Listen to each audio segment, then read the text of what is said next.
Climate change and habitat loss have been major rising issues on our planet. It affects us as well as the species we share a home with. We're at a pivotal moment in our lives, to change or not to change. Over 7,000 animals make themselves at home on the endangered species list. Here's the story of one of them. The iconic monarch butterfly can be found across almost all of North America, but today it faces threats. It is warranted right now that the population should be listed on the threat. It's compelling data that shows that monarch has been on a decline. The population has dropped between 20 and 90%. Populations have decreased by over 90%. Native fish and wildlife have never been so imperiled. We need action at all levels.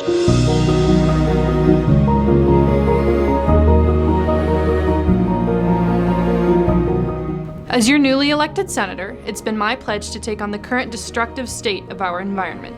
My second year living in the Klamath Basin, we went on a camping trip. Sitting in a hammock watching the river flow by, a flash of orange caught my eye. In that second, I realized I had not seen one single monarch butterfly since I had moved from the Midwest. But why hadn't I? One of the impacts of an absence of pollinators is obviously pollination, and there are places like China where they don't have a significant number of pollinators to complete the work that they need to do. You can get a higher diversity of wildflowers, usually in your open areas, and that's where you tend to find them when they come up to the United States. In the Midwest, the last brood that's born here was the super brood that will fly down to Mexico, and they overwinter in the Oaxaca forest. This forest sets stage for the largest insect migration in the world. From the United States and Canada, monarchs fly up to 3,000 miles to overwinter within the fir trees. For 2 months, 4 generations of monarchs travel to these forests where they swarm for warmth. The generation that flies back is a super generation, meaning it takes all the miles of their ancestors on their back, flying by itself, providing food and pollination all the way. Insects like monarchs are food for so many animals. If you lose 100 million animals that used to be food for other animals, that's going to be significant. So what do the fate of the monarch say about our efforts to fight climate change?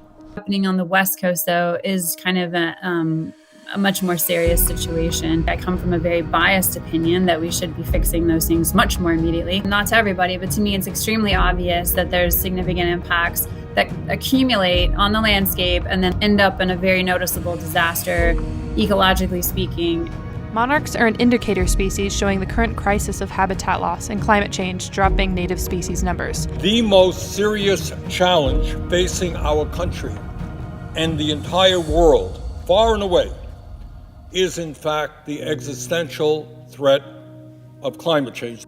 We need young people to stand up and demand a world that will be safe. Unfortunately, the way we grow our food, the way we build our homes and have our yards, just doesn't leave much room for animals like the monarch butterfly. In the midst of a chaos we've created, is the monarch even viable? I'll say I'm pretty confident if we collectively do some things for monarchs, we can actually prevent this species. I won't go as far to say as to prevent it from being listed, but I think we can prevent it from extinction.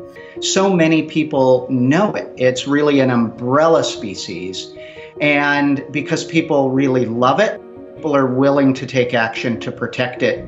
And by protecting it, they're protecting bees and other butterflies. This iconic species can really help way beyond just itself. We can recover this butterfly and help many other species at the same time. By addressing this one species, you're addressing thousands.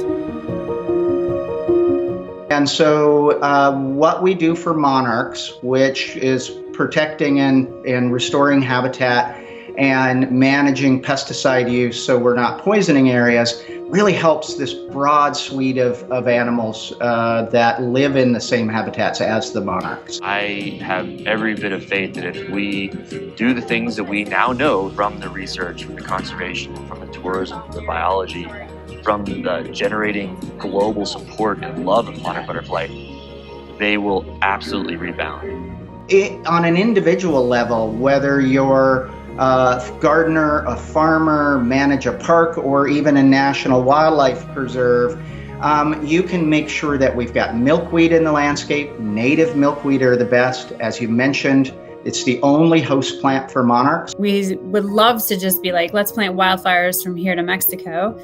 There are cities and towns. There are different habitats going on. There is farming practices. So we need to figure out ways to couple those things together to be effective with it. We need policymakers to have good, strong climate change legislation like we might be seeing. The lack of even a small life, like those of monarchs, can have catastrophic effects. We must find a way to cooperate and compromise, starting with fixing monarch populations and ending with climate change as a whole.